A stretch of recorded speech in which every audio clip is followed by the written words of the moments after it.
একটি শান্তিপূর্ণ নির্বাচন দিয়ে ক্ষমতা ছাড়া সম্ভব হবে না। তাকে আসলে ক্ষমতা থেকে নামাতে হবে এবং সেটা করবে তারই জুলাই সন্ত্রাসের সঙ্গী সাথীরা। আমার এই দাবিকে ভুল প্রমাণের জন্য হলেও ডক্টর ইউনূস সরকারের বিএনপিপন্থী প্রধান নির্বাচন কমিশনার নির্বাচনের তফসিল ঘোষণা করেছেন সন্ধ্যায়। গতকাল সন্ধ্যায় যখন প্রধান নির্বাচন কমিশনার নির্বাচনের তফসিল ঘোষণা করছিলেন, তখনই রয়টার্স প্রকাশ করে বাংলাদেশের রাষ্ট্রপতি শাহাবুদ্দিন আহমদের একটি সাক্ষাৎকার, যেখানে রাষ্ট্রপতি শাহাবুদ্দিন আহমদ খোলাখুলি বলেছেন যে তিনি আর এই দায়িত্ব পালন করতে চান না। এত অপমান আজ তিনি নিতে পারছেন না। তিনি সরাসরি এই কথাটি না বললেও তার বক্তব্য আসলে এমনই। নির্বাচনের তফসিলের ঘোষণা রাষ্ট্রপতির এই সাক্ষাৎকার প্রকাশিত হওয়ার পর ম্লান হয়ে গেছে, কারণ সাধারণ মানুষের আগ্রহ রাষ্ট্রপতির সাক্ষাৎকারে গিয়ে পড়েছে সবচেয়ে বেশি। এমনকি আন্তর্জাতিক মহলেও এর প্রভাব পড়েছে। এমনিতেই আওয়ামী লীগবিহীন নির্বাচনে কারো আগ্রহ নেই। সবাই জানে যে নির্বাচন হলে কে ক্ষমতায় আসবে আর কে বিরোধী দল হবে। এরকম আগে থেকেই জানাশোনার নির্বাচনে মানুষের আগ্রহ থাকার কোনো কারণ নেই, যেমন ছিল না আওয়ামী লীগের আমলে হওয়া নির্বাচনগুলিতেও। কিন্তু এবার তফসিল ঘোষণার সঙ্গে সঙ্গে রাষ্ট্রপতির এই বোমা বিস্ফোরণ নিঃসন্দেহে সবকিছুর মোড় ঘুরিয়ে দিয়েছে। কে জানে রাষ্ট্রপতিকে এবার হয়তো জোর করেই সরিয়ে দেওয়া হবে কিনা। চলুন বিষয়টি বা এই দুটি বিষয় নিয়ে আরেকটু বিস্তারিত বোঝার চেষ্টা করি আমরা।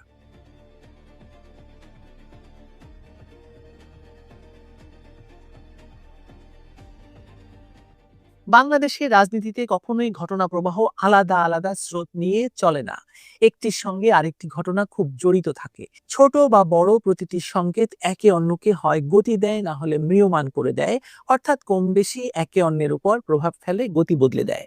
তফসিল ঘোষণার দিনই রাষ্ট্রপতির বিস্ফোরক সাক্ষাৎকার প্রকাশ হওয়া সেই ধরনের একটি মুহূর্ত, যাকে কাকতালও বলা যাবে না, আবার বলা যাবে না যে একটির সঙ্গে আরেকটির কোনো সম্পর্ক নেই। আপনারা কি বুঝতে পারছেন যে একটি অবৈধ সরকারের অবৈধ প্রধানের ইচ্ছা অনুযায়ী অবৈধ নির্বাচন কমিশন একটি নীল নকশার নির্বাচনের তফসিল ঘোষণা করার পর যখন রাষ্ট্রপতি বলেন যে তিনি আর এই পদে থাকতে চান না, তাহলে গোটা রাষ্ট্র পরিচালনাটাই যে অবৈধ সেটা প্রমাণিত হয় কিনা? এখানে যা ঘটছে সেটাকে বুঝতে হলে দুটি সমান্তরাল বাস্তবতাকে পাশাপাশি ধরে দেখতে হবে আমাদের। একদিকে নির্বাচন আয়োজনের ঘোষণা, অন্যদিকে রাষ্ট্রপ্রধানের অস্বস্তি এবং স্পষ্ট অসন্তোষ। এই দুই বাস্তবতা একই দিনে সংঘর্ষে এসে যে বিরাট ঘটনা তৈরি করেছে তার রাজনৈতিক অর্থ পাঠ করার জন্য আমাদের প্রথমে বুঝতে হবে যে রাষ্ট্রপতি অনেকদিন আগেই বলে দিয়েছেন যে প্রধানমন্ত্রী শেখ হাসিনার পদত্যাগপত্র তার হাতে নেই। ফলে এই সরকার অবৈধ এবং এই সরকারের অধীনে হওয়া নির্বাচনকেও কোনোভাবে বৈধতা দেওয়ার কারবারে রাষ্ট্রপতি আসলে থাকতে চান না। সেজন্য তিনি আগেভাগে জানিয়ে দিলেন এবং সেদিনই জানালেন যেদিন তফসিল ঘোষণা হচ্ছে। দেখুন, এই তফসিলকে অকার্যকর এবং এই তফসিলকে ভয়াবহ করে ফেলেছে ডক্টর ইউনূস নিজেই। তার ২ ছাত্র উপদেষ্টা তফসিল ঘোষণার আগেই তারা ঘোষণা দিয়ে বসে আছে তারা নির্বাচনে অংশ নেবে এবং ক্ষমতায় থাকা অবস্থায় তারা নির্বাচনে অংশ নেওয়ার জন্য নানা কাজ কারবার করেছে। সুতরাং তফসিল ঘোষণাটা আসলে এক ধরনের নাটক ছাড়া আর কিছু তো নয়। তফসিল ঘোষণার মাধ্যমে ইউনূস সরকারের লক্ষ্যটা কিন্তু স্পষ্ট, যে আন্তর্জাতিক চাপের সামনে একটি সাংবিধানিক রূপরেখা দাঁড় করানো, যেখানে দেখানো যে দেশ নির্বাচনের পথে এগোচ্ছে এবং প্রশাসন এখন নিয়মতান্ত্রিক কাঠামো মেনে কার্যক্রম চালাচ্ছে। কিন্তু এই ঘোষণার মধ্যেই যে বিতর্কটি অদৃশ্যভাবে লেগে আছে তা হলো প্রধান রাজনৈতিক শক্তি আওয়ামী লীগকে নিষিদ্ধ রাখার সিদ্ধান্ত, যা নির্বাচনের প্রতিযোগিতা এবং বৈধতা দুটোকেই প্রশ্নের মুখে ঠেলে দিচ্ছে। আন্তর্জাতিক মিডিয়ায় এই তফসিল ঘোষণার পরে যেসব প্রতিবেদন প্রকাশিত হয়েছে তার প্রায় প্রতিটি প্রতিবেদনে এই বিষয়টি সবচেয়ে বেশি গুরুত্ব পেয়েছে। আওয়ামী লীগকে নির্বাচনের বাইরে রাখা, দেশের সবচেয়ে বড় রাজনৈতিক দলকে নির্বাচনের বাইরে রাখা, শেখ হাসিনার দলকে নির্বাচনের বাইরে রাখা, মুক্তিযুদ্ধের প্রথম প্রধান শক্তিকে নির্বাচনের বাইরে রাখা, দেশের প্রধান গণতান্ত্রিক রাজনৈতিক দলকে নির্বাচনের বাইরে রাখা, এসবই ছিল শিরোনাম। গণ অভ্যুত্থান পরবর্তী প্রেক্ষাপটে ১.৫ বছর ধরে ক্ষমতায় থাকা সরকার এমন এক নির্বাচনী আয়োজনের দিকে এগোচ্ছে যেখানে বৃহত্তম রাজনৈতিক দল অনুপস্থিত এবং এই অনুপস্থিতি ভোটার আচরণ থেকে রাজনৈতিক গ্রহণযোগ্যতা, আন্তর্জাতিক গ্রহণযোগ্যতা সবকিছুকেই প্রভাবিত করছে। রয়টার্সের এই সাক্ষাৎকারটি শেষ হয় সম্ভবত আমাদের সবার ভেতরে যেটা সবচেয়ে বড় কৌতূহল, সেই কৌতূহলের প্রশ্নটি দিয়েই। রয়টার্স জিজ্ঞেস করে যে তার সঙ্গে শেখ হাসিনার যোগাযোগ হয়েছে কিনা, শেখ হাসিনা দিল্লি চলে যাবার পর তার সঙ্গে যোগাযোগের চেষ্টা করেছেন কিনা। President Shahabuddin Chuppu denied to answer. President Shahabuddin Chuppu এর কোনো decline to answer. President Shahabuddin Chuppu এর কোনো জবাব দিতে রাজি হন নাই। তিনি বলেছেন he said he had been independent. তিনি বলেছেন তিনি প্রেসিডেন্ট হবার পর থেকেই স্বাধীন, তিনি কোনো দলের সঙ্গে অ্যাফিলিয়েটেড নন, কোনো দলের সঙ্গে যুক্ত নন। বাংলাদেশে রাষ্ট্রপতি শাহাবুদ্দিন চুপ্পু কবে পদত্যাগ করবেন সেই নিয়ে আলাপ জল্পনা আছে 2024-এর আগস্টে ইউনূস সরকার গঠিত হওয়ার পর থেকেই। যদিও বা ইউনূস সরকার তার কাছেই শপথ নিয়েছিলেন, ডক্টর ইউনূস সহ প্রধান উপদেষ্টা সহ সকল উপদেষ্টা মণ্ডলী, কিন্তু তারা যে গ্রাহ্য করছেন না রাষ্ট্রপতিকে, সেটার এক রকমের প্রমাণ মিলেছিল যখন প্রধান উপদেষ্টা ডক্টর ইউনূস ওই একবার শপথ নিতে রাষ্ট্রপতি শাহাবুদ্দিন চুপ্পুর বঙ্গভবনে যাওয়ার পর থেকে আর কখনোই আর বঙ্গভবন মুখ হন নাই। এরপর থেকেই বোঝা যাচ্ছিল যে এই রাষ্ট্রপতিকে আসলে তারা একেবারে যেহেতু মানে উগড়ে ফেলতে পারছেন না, তাই খুব কষ্ট করে এই রাষ্ট্রপতিকে তাদের গিলতে হচ্ছে। নির্বাচনের তারিখ ঘোষণা হয়েছে, কিন্তু নির্বাচনকে ঘিরে যে সন্দেহ, অবিশ্বাস, সংশয়, এগুলো কি অবসান হয়েছে? অবসান হয়নি দর্শক। একটা প্রতিক্রিয়া দেখেন, হয়তো মনে হবে যে এটা একটা বিচ্ছিন্ন প্রতিক্রিয়া, কিন্তু এটা যে সংগঠিত প্রতিক্রিয়া হবে না তার কোনো গ্যারান্টি নেই। তফসিল বাতিলের দাবিতে শরীয়তপুরে কার্যক্রম নিষিদ্ধ আওয়ামী লীগের মশাল মিছিল করেছে তারা ঢাকা শরীয়তপুর সড়কের জাজিরা উপজেলার মিরাশা এলাকায়। মিছিলটি হয়, 200 শতাধিক মানুষ মিছিল করে, মশাল মিছিল করে।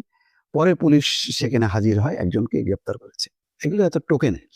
যাই হোক, ওই অঞ্চল শরীয়তপুর, মাদারীপুর, ফরিদপুর, ওই গোটা বেল্টে কিন্তু আওয়ামী লীগের একটা বিরাট প্রভাব আছে। বাংলাদেশে আরো অনেক জায়গায় প্রভাব ছড়াচ্ছে। একটা কথা মনে রাখবেন, আওয়ামী লীগের যেমন হঠাৎ পরিবর্তন হয়েছে একটা ব্যাপকভাবে, যেটা কেউ কল্পনা করতে পারেনি, আবার এটাও কেউ কল্পনা করতে পারেনি যে আওয়ামী লীগ আবার এত দ্রুত ফিরে আসতে পারবে। কিভাবে ফিরে আসতে পারবে? ফিরে আসতে পারবে এইভাবে যে যতটা মনে হয়েছিল যে আওয়ামী লীগের পতন, বিশেষ করে 6 আগস্টের কথা চিন্তা করেন বা আগস্ট সেপ্টেম্বরের কথা চিন্তা করেন, যে আওয়ামী লীগ বাংলাদেশের ভূমিতে নাই, কিন্তু এখন কিন্তু অনুভব করা যাচ্ছে যে না, আওয়ামী লীগ আছে অত্যন্ত শক্তভাবে। বিভিন্ন জরিপের রিপোর্টে কিন্তু সেই কথাটা কিন্তু চলে আসছে যে অনেকেই মনে করে যে আওয়ামী লীগের নির্বাচনে অংশ নেওয়া উচিত, এবং আওয়ামী লীগ নির্বাচনে অংশ নিলে তার অবস্থানটা কিন্তু বিএনপির সমকক্ষ হবে। জামাত তখন পিছায় যাবে, অন্যান্য শক্তি কিন্তু পিছায় যাবে। তাহলে এই অবস্থান 1 বছরও লাগে নাই চলে আসতে। তাহলে যেমন তাদের পতন হয়েছে তেমন তাদের উত্থান হয়েছে। এই কারণে বদিউল আলম মজুমদার বলছেন নির্বাচন নিয়ে সংশয় দূর হয়েছে। তিনি একটা দায়িত্বে আছেন, সাংবিধানিক দায়িত্বে, সেই কারণে তিনি হয়তো বলছেন, কিন্তু আসলে সন্দেহ দূর হয়নি। আপনি এত বড় একটা রাজনৈতিক শক্তিকে কিভাবে বাইরে রাখবেন? এখন শরীয়তপুরের জাজিরায় মিছিল হয়েছে, পরে যে আরো অনেক জায়গায় মিছিল হবে না? নির্বাচন কেবল কিন্তু শুরু হলো, কিন্তু আস্তে আস্তে তারা সংগঠিত হবে। এটাকে আপনি কিভাবে প্রতিরোধ করবেন? পারবেন? শেষ পর্যন্ত শুধু তো আভ্যন্তরীণ ভাবে বাদ প্রতিবাদ চলছে, এরপরে আন্তর্জাতিক পর্যায়েও কিন্তু শুরু হবে, চাপ তৈরি হবে, এবং তারও কিন্তু কিছু আলামত পাওয়া যাচ্ছে। এই অবস্থায় কি হবে? সেই কারণে আমি বলছি সন্দেহ কিন্তু দূর হয়নি। তারেক রহমানও কিন্তু বলেছেন যে ভোট যতটা সহজ মনে হচ্ছে, বাস্তবে কিন্তু ততটা সহজ না। আওয়ামী লীগের কথা মনে করেন, এমন চাপ তারা করতে পেরেছে, ভারতের মতন একটা বিশাল দেশ একেবারে রাজনৈতিকভাবে, অর্থনৈতিকভাবে, সামরিকভাবে তার পাশে ছিল। কিন্তু এই সময় এই সরকারের পাশে কি আছে? কোন শক্তি আছে যে বলবে যে আওয়ামী লীগ বা অন্য কোনো শক্তির দিকে তাকানোর দরকার নেই, তুমি চালাই দাও? আছে কেউ? তেমনটা কিন্তু নাই। ফলে সন্দেহ দূর হয়েছে একেবারে, মানে মাঠটা ফাঁকা, শুধু বিএনপি আর জামাতের দখলের মাঠটা, সেটা কিন্তু এটা মনে করলে বোকার সহজে বাস করা হবে। ভাবতে হবে যে এই শক্তিকে আপনি মানে নির্বাচনের বাইরে রেখে আপনি নির্বাচন করে কতটা শান্তিতে থাকতে পারবেন, আদৌ সম্ভব কিনা, এই বিষয়গুলো গভীর বিশ্লেষণের দাবি রাখে দর্শক। দর্শক, রাত পোহালেই যারা মনে করছেন যে উত্তরা দিয়াবাড়ি থেকে মতিঝিল পর্যন্ত এই রুটের যে কোনো একটা জায়গা থেকে আর একটা জায়গায় মেট্রো রেলে ভ্রমণ করবেন, কিংবা ছুটির দিনে যারা মনে করছেন যে আজকে মেট্রো রেলে একটু ঘুরবো, মেট্রো রেল দেখা হয়নি সেটা একটু দেখব, ঢাকায় আগত নতুনরা যারা মেট্রো রেলে উঠে নতুন অভিজ্ঞতার জন্য বিভিন্ন স্টেশনে মেট্রো রেলের বিভিন্ন স্টেশনে যাওয়ার চিন্তাভাবনা করছেন, তাদের জন্য বড় দুঃসংবাদ হচ্ছে মেট্রো রেল কালকে থেকে বন্ধ। শুধু কালকে না, কালকে থেকেই মেট্রো রেল বন্ধ। এই খবরটা যখন আমার সামনে আসলো রাতে, তখন মনে হলো যে বোধহয় নির্বাচনকে কেন্দ্র করে নির্বাচনের তফসিল ঘোষণা করা হলো। নির্বাচনকে কেন্দ্র করে নির্বাচনের মধ্যে মেট্রো রেল বন্ধ রাখার সিদ্ধান্ত সরকার নিল কি না, এ ধরনের আজগুবি সিদ্ধান্ত কেন সরকার নেবে, এ ধরনের নানা প্রশ্ন মাথার মধ্যে প্রথম ধাক্কাতে এসেছিল। কিন্তু খবরের ভেতরে যখন প্রবেশ করা যায়, তখন দেখা গেল ভিন্ন চিত্র। মেট্রো রেল বন্ধ থাকবে কালকে থেকে, মানে শুক্রবার সকাল থেকে। মানে শুক্রবার থেকে কোনো ধরনের কোনো মেট্রো রেলের চাকা ঘুরবে না, একটা বগিও কোথাও নড়াচড়া করবে না। এর কারণ মেট্রো রেলের সঙ্গে যে সকল কর্মকর্তা কর্মচারী জড়িত, তারা এক ধরনের হরতালের মতো ডেকেছে। তারা বয়কট করেছে। তাদের দাবি মানা না হলে মেট্রো রেলে তারা কোনো ধরনের কোনো দায়িত্ব পালন করবে না। এই ঘটনা শুরু হচ্ছে শুক্রবার সকাল থেকে। যখন নির্বাচনের তফসিল ঘোষণা করা হলো, সেই দিনই এই ধরনের একটা খবর আপনার আমার জন্য, সবার জন্য, সরকারের জন্য তো বটে, বড় ধরনের দুঃসংবাদ। আদতে কেন মেট্রো রেল বন্ধ থাকবে, কি দাবি সরকার তাদের পূরণ করেনি, এই ব্যাপারটা তফসিল ঘোষণার পরেই ঘোষণা করা হলো কেন? যখন সরকার বলছে তফসিল ঘোষণার পরে কোনো ধরনের কোনো আন্দোলন বরদাস্ত করা হবে না, তখন কি মেট্রো রেলের সঙ্গে, মেট্রো রেলের কর্মকর্তা কর্মচারীদের সঙ্গে সরকারের মুখোমুখি অবস্থান হবে? চলুন একটু জেনে দেখি মেট্রো রেল বন্ধ কেন, এই স্বপ্নের মেট্রো রেল কেন বন্ধ থাকবে।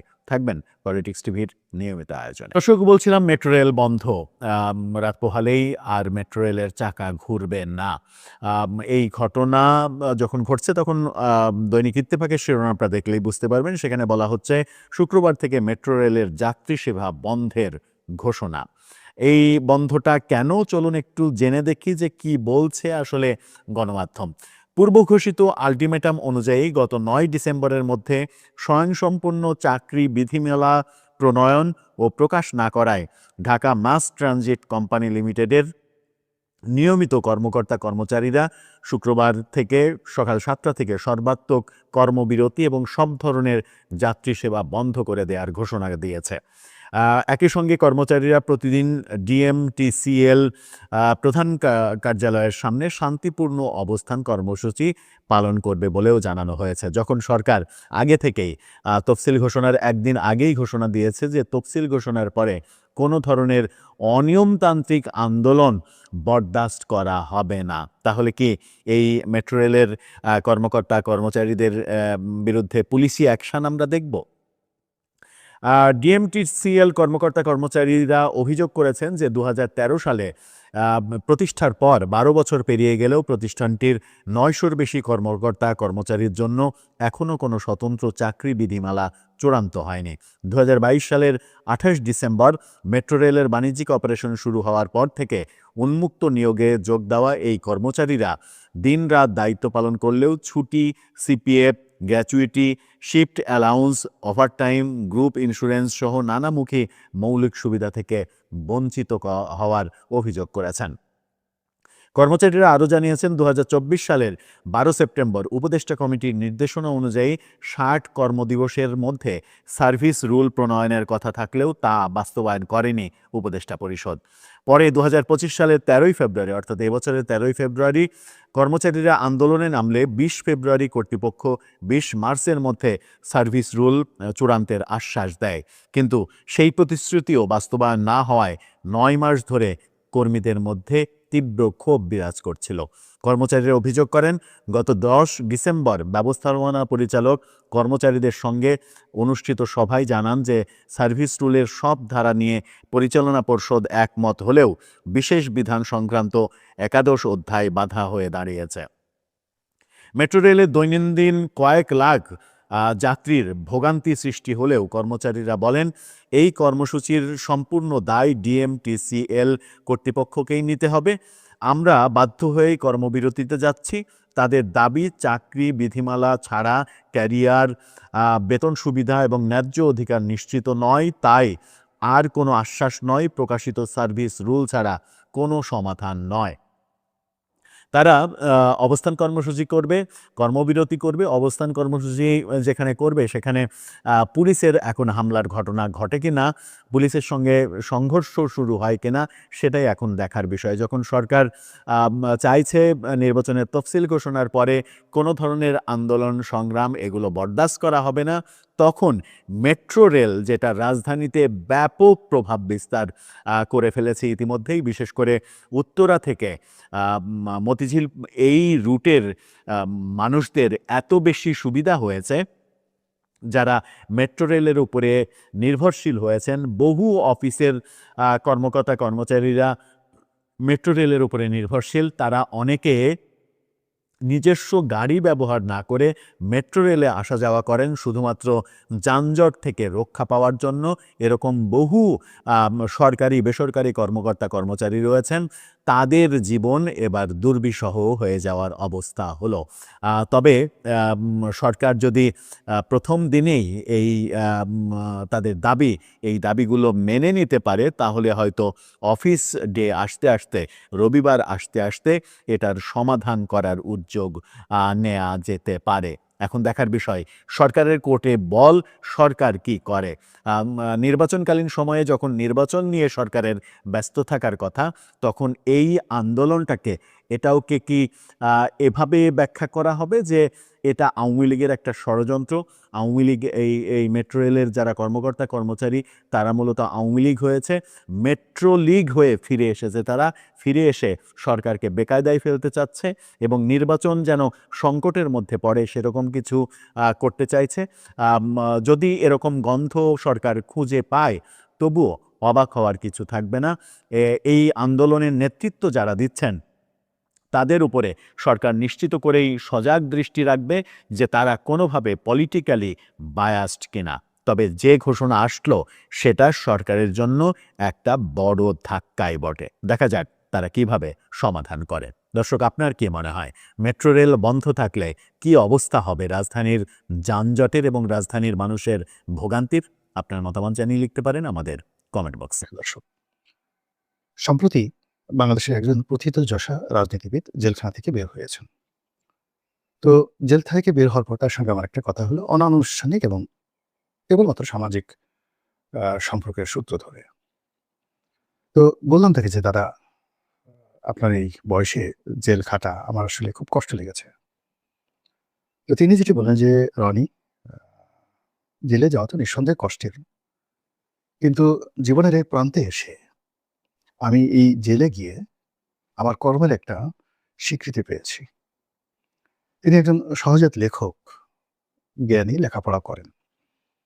আমি বললাম যে, জেলে গেলেন, সেই জেলের মধ্যে আবার আপনি জীবনের একটা সহজাত শিক্ষা এটা পেলেন কি করে? তিনি বললেন যে, আমার খুব আফসোস ছিল জীবনে। চোখের সামনে দুর্নীতি হচ্ছে, অপকর্ম হচ্ছে, অনাচার হচ্ছে, অবিচার হচ্ছে, এবং আমার সুদীর্ঘ জীবনে আমি বারবার হতাশ হয়ে যাচ্ছিলাম যে এদের কি বিচার হবে না? তো সেই ক্ষেত্রে জেলখানাতে আওয়ামী লীগের যে সকল চিহ্নিত দুর্নীতিবাজ রয়েছে, তাদের শারীরিক অসুস্থতা, মানসিকভাবে তারা ভেঙে পড়েছে এবং কারাগারে চলতে ফিরতে গিয়ে তারা প্রতিনিয়ত যেভাবে সাধারণ কারাবন্দী, তারপর কারারক্ষী, কারাগারে যারা রক্ষী, তাদের ঘৃণা এবং যাকে বলা হয় অপবাদ এবং অসহযোগিতার শিকার হচ্ছেন, এটি আমি আমার জীবনে কখনো দেখিনি। তিনি কথা হলেই বলেন বাপু, বলে যে, বাপু, আমি এরকম অবস্থা আর কখনো দেখিনি।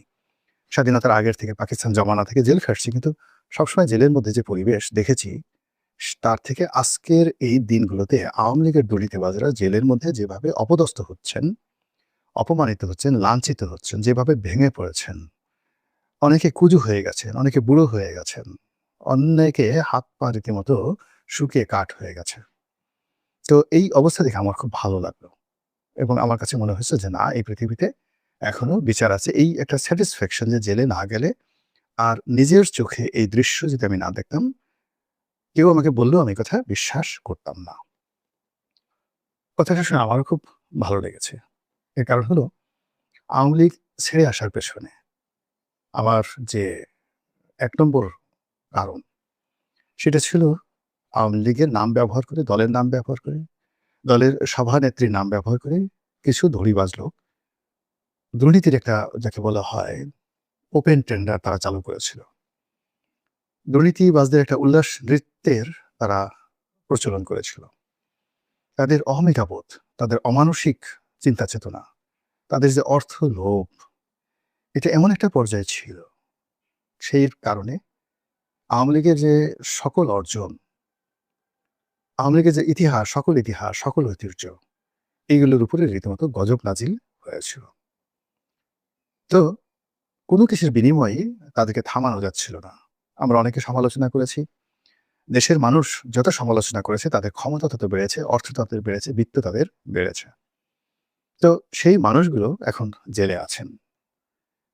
আমরা অতীতে দেখেছি, আমি একটা সময় যখন জেলে ছিলাম, আমি দেখেছি যে ওখানে বড় বড় যারা গুন্ডারাজ, বড় বড় যারা মাস্তান, চাঁদাবাজ, তারপরে সেখানে যে সকল ধরুন দুর্নীতিবাজ রয়েছে, টাকাওয়ালা রয়েছে, তারা জেলখানাটিকে একটি 5 স্টার হোটেলে পরিণত করে নেন। জেলের যে সকল কর্মকর্তা রয়েছেন, তারা টাকার পিছনে ছুটেন এবং ওদের টাকা নিয়ে তারা গুলশান বনানীর যত রকম ভালো ভালো খাবার, যত রকম 5 তারকা মানের হোটেলের খাবার থেকে শুরু করে এমনকি তাদের যে জৈবিক চাহিদা, সেই জৈবিক চাহিদা মেটানোরও ব্যবস্থা করা হয়। তারা সেখান থেকে ব্যবসা বাণিজ্য পরিচালনা করেন, সেখান থেকে আন্ডারওয়ার্ল্ড পরিচালনা করেন, এমনকি খুন খারাপি পর্যন্ত করেন। এই দৃশ্য আমি নিজের চোখে দেখে এসেছি। তো তার ব্যতিক্রম হিসেবে এই জমানাতে যদি আওয়ামী লীগের বড় বড় দুর্নীতিবাজরা, ধনীরা কারাগারে অপদস্থ হন, অপমানিত হন, তাহলে এর চাইতে সুখের সংবাদ আর হতে পারে না, যারা একটি সুস্থ এবং ভালো রাষ্ট্র ব্যবস্থার কথা কল্পনা করেন। এটি গেল এক। ২ নম্বর হলো যে এই মানুষগুলো আল্লাহর শত্রু, জমিনের শত্রু, মানুষের শত্রু, প্রাণীকুলের শত্রু, এবং এরা এই পৃথিবীর যত মাখলুকাত রয়েছে, সকল মাখলুকাতের ঘৃণার বস্তু। সকল মাখলুকাত তাদেরকে ঘৃণা করে। এ সকল মানুষের রক্তে সমস্যা আছে। আমি যদি বলি যে জন্মে সমস্যা আছে, সেটাও খুব বেশি বলা হবে না। সাধারণত গরিব মানুষের অর্থ, ধরুন রাষ্ট্রীয় অর্থ, একটা ব্যাংকে কাদের অর্থ থাকে? এখানে ধনী দরিদ্র সকল মানুষের অর্থ থাকে। অনেক অলি আল্লাহর অর্থ থাকে, গাউস কুতুবের অর্থ থাকে। তো সেই অর্থ আপনি নিয়ে ঋণের নামে নিয়ে, মিথ্যা কথা বলে নিয়ে আপনি মদ খেলেন, বিদেশে টাকা পাচার করলেন, এমনকি নিজের মেয়ের বিয়ে টাকা খরচ করলেন, BMW, মার্সিডিস, অডি গাড়ি কিনলেন। এটা দেশের 18 কোটি মানুষের সঙ্গে বেইমানি, তাদের হক নিয়ে টানাটানি। কাজে এরা অভিশপ্ত। রক্তে সমস্যা না থাকলে, জন্মে সমস্যা না থাকলে এভাবে নির্মমভাবে কেউ অর্থ দানব হতে পারে না। রাষ্ট্রীয় অর্থ যেমন কন্ট্রাক্টারি, ইয়ার কাবিকা চুরি করা, প্রধানমন্ত্রীর ত্রাণ তহবিল টাকা চুরি করা, মানে রাষ্ট্রের 18 কোটি মানুষ, যার মধ্যে ঠেলাওয়ালা থেকে শুরু করে ভিক্ষুক পর্যন্ত রয়েছে। একটা ভিক্ষুক যে বিড়ি খাচ্ছে, জর্দা খাচ্ছে, সেই জর্দার উপর কিন্তু সরকারের ট্যাক্স বসানো। কাজেই সেই ট্যাক্সের টাকা আবার ভিক্ষুকদের পুনর্বাসন করার জন্য যে সকল সরকারি বরাদ্দ রয়েছে, সেই সকল বরাদ্দ যারা মন্ত্রী হয়ে, এমপি হয়ে, দলের নেতা হয়ে, গুন্ডা হয়ে, পান্ডা হয়ে সেগুলো তছনছ করে দেন, তাদের প্রতি আল্লাহর গজব অনিবার্য এবং এরা পৃথিবীর শত্রু। তো সেই মানুষগুলো প্রকৃতি দ্বারা কষ্ট পাচ্ছেন, পরিস্থিতি দ্বারা তারা কষ্ট পাচ্ছেন। এটা যারা এই সমাজে ভালো চিন্তা করে তাদের সকলের জন্যই আনন্দের সংবাদ। দ্বিতীয়ত আমি মনে করি যে এই সকল মানুষের উপর আল্লাহর গজব নাজিল হওয়া উচিত। এদের বেঁচে থাকার কোনো অধিকার নেই, সম্মান তো দূরের কথা। এর কারণ হলো যে রক্ত যাদের খারাপ থাকে, বংশ যাদের খারাপ থাকে, তারপর জন্মে যাদের ত্রুটি থাকে, এই সকল মানুষ যারা কন্টিনিউয়াসলি দুর্নীতি করে এবং বারবার শুধু দুর্নীতির কারণে জেলে যায়, জেলে গিয়ে তওবা ঠওবা করে আবার ফিরে এসে আবার সেই অপকর্ম করে, এরা কোনোদিন ভালো হবে না। এমনকি কিয়ামতের দিনও এদের কোনো মতিগতি হবে না। এরা আল্লাহর সামনে দাঁড়িয়ে অবাধে মিথ্যা কথা বলে যাবে, একের পর এক মিথ্যা কথা বলবে এবং আল্লাহকে চ্যালেঞ্জ জানাবে। তো কাজে এই সমস্ত লোকের যদি শাস্তি হয়, ধরে নেবেন যে এই জমিনের প্রতি আল্লাহর রহমত বর্ষণ শুরু হয়েছে। এই আওয়ামী লীগ জামানাতে ধরেন অনেক দুর্নীতিবাজ রয়েছেন, যারা এরশাদ জমানা থেকে বা একেবারে 1973 থেকে এমনকি পাকিস্তান জমানা থেকে যারা দুর্নীতিতে সিদ্ধহস্ত, তারা যে কয়বারই জেল থেকে বের হয়েছে, বের হওয়ার আগে তারা তওবা করেছে। আমি জানি এটা। আমি জেলের যে রুমটিতে ছিলাম সেই রুমে বেশ কয়েকজন চিহ্নিত দুর্নীতিবাজ ছিলেন। তারা সেখান থেকে বের হয়ে ওখানে যখন ছিলেন খুব কান্নাকাটি করতেন এবং সবাইকে বলতেন যে এবার বের হলে আর জীবনে দুর্নীতি করব না। কিন্তু বের হওয়ার ঠিক ঘন্টা খানেকের মধ্যে তারা কিন্তু আবার সেই দুর্নীতি শুরু করেছেন। রেজিম চেঞ্জের সঙ্গে সঙ্গে, রাষ্ট্র ব্যবস্থা চেঞ্জ হওয়ার সঙ্গে সঙ্গে, আর সরকার ব্যবস্থা চেঞ্জ হওয়ার সঙ্গে সঙ্গে, সরকার পরিবর্তন হওয়ার সঙ্গে সঙ্গে, এখানে ৩টি বিষয় রাষ্ট্র বলছি। আমাদের এই রাষ্ট্রের যে মৌলিক চরিত্র বেশ কয়েকবার কিন্তু পরিবর্তন হয়েছে। তারপরে সরকার ব্যবস্থা বেশ কয়েকবার পরিবর্তন হয়েছে। Presidential form, prime minister form. তারপরে রাজনৈতিক দল তো বারবার পরিবর্তন হয়েছে, ব্যক্তি পরিবর্তন হয়েছে। প্রায় সব পরিবর্তনের সময়টিতেই এই দুর্নীতিবাজ গ্রুপগুলো উইদিন ১ ঘন্টার মধ্যে তাদের অপকর্মগুলো তারা করে ফেলেছে। এর কারণ হলো যখন পুরো একটা পরিবর্তন হয় বা একটা টালমাটাল অবস্থা তৈরি হয়, নতুন একটি বিধি ব্যবস্থা তৈরি হয়, তখন ওখানে যে ভ্যাকুমটা হয় সেই ভ্যাকুমটা প্রশিক্ষিত বাইবর্ন এবং ব্লাডি, যাদেরকে বলা হয় রক্তে দুর্নীতি মিশে আছে, সেই সকল লোকগুলোর জন্য এই বিষয়গুলো বলতে গেলে সাপে বড় হয়ে যায় এবং তারা এই সুযোগটি গ্রহণ করে। ফলে এই লোকগুলোর চরিত্র অভ্যাস কোনোদিন পরিবর্তন হবে না। আল্লাহ নিজে বলেছেন কিছু মানুষ সম্পর্কে, প্রথম বলেছেন ওরা পশুর মতো, তারপরে বলেছেন ওরা পশুর চেয়েও খারাপ। সবসময় তাদের জিহ্বা বের হয়ে থাকে। তো সেই মানুষগুলো আওয়ামী লীগকে যারা ডুবিয়েছে, শেখ হাসিনাকে যারা ডুবিয়েছে, আওয়ামী লীগের যে সকল ভালো ভালো মানুষ যাদের জীবন এখন জাহান্নাম হয়ে গেছে, এই সকল দুর্নীতিবাজদের কারণে। আল্লাহ লানত তাদের উপর বর্ষিত হোক, এই দোয়া করছি। এবং সেই সঙ্গে সঙ্গে এরা যে খারাপ হয়ে যাচ্ছে, এরা যে মৃত্যুর দ্বার প্রান্তে চলে যাচ্ছে, ওই ভদ্রলোকের মতো রাজনীতিবিদের মতো আমারও ভালো লাগছে বলে এই যাকে বলা হয় ভিডিওটি করছি। একটা জিনিস লক্ষ্য করুন যে এরা কতটা ডেঞ্জারাস। আগামীতে যদি আওয়ামী লীগ আবার ক্ষমতায় আসে, বের হয়, ভালো লোকগুলো কিন্তু সেখানে জায়গা পাবে না। কিংবা আওয়ামী লীগের বিপদের দিনে যারা কথাবার্তা বলছেন, এদের কাউকে জিজ্ঞাসা করা হবে না। জেলখানাতে এখন যারা পড়ছেন, এরা সবার আগে বের হয়ে ওই ১ ঘন্টার মধ্যে পরিবর্তিত পরিস্থিতির সুযোগ নিয়ে সকল তাদেররা যদি ১০ বছর জেল খাটে, এই ১০ বছরের সকল সুযোগ সুবিধা তারা ১ ঘন্টার মধ্যে আদায় করে নেবে। ঠিক একই ঘটনা ঘটেছে বিএনপির ক্ষেত্রে। বিএনপির তো আসলে এমনি এমনি পতন হয়নি।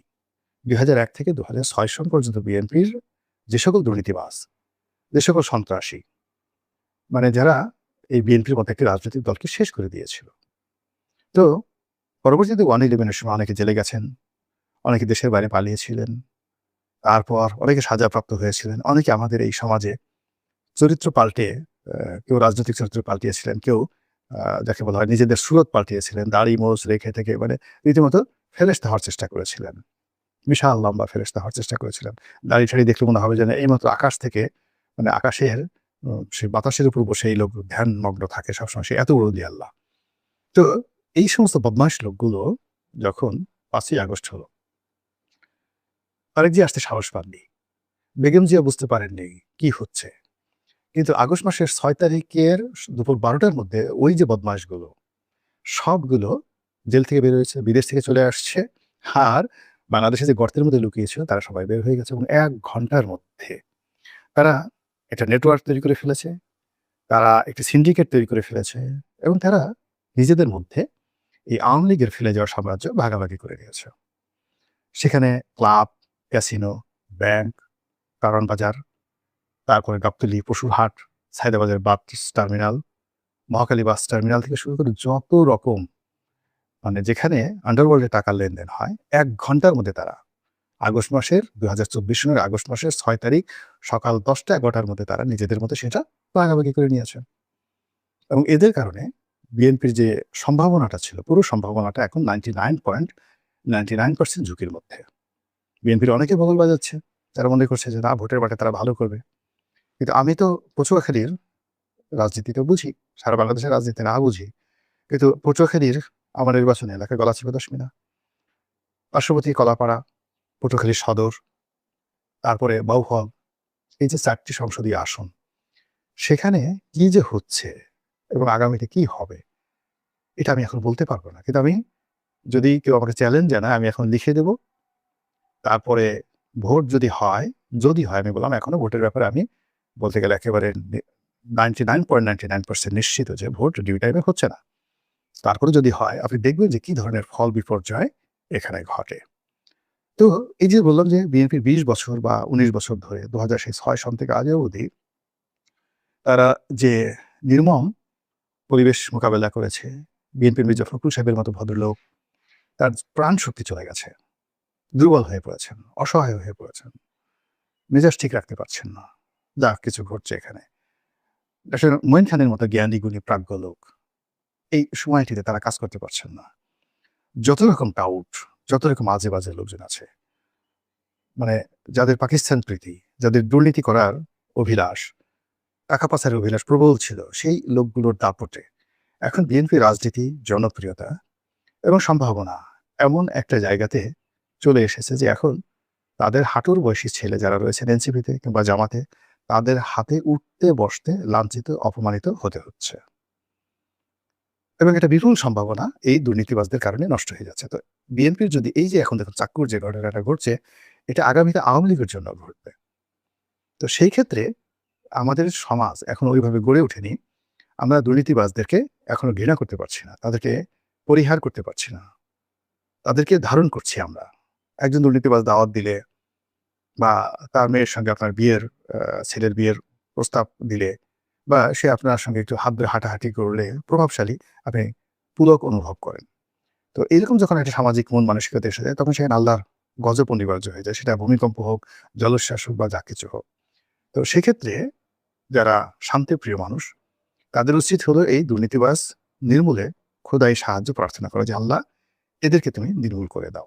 তো সেই অর্থে যে সংবাদটি পেলাম, এটা নিঃসন্দেহে আমার জন্য সুসংবাদ, আর এই সুসংবাদটি আপনাদের সঙ্গে শেয়ার করলাম।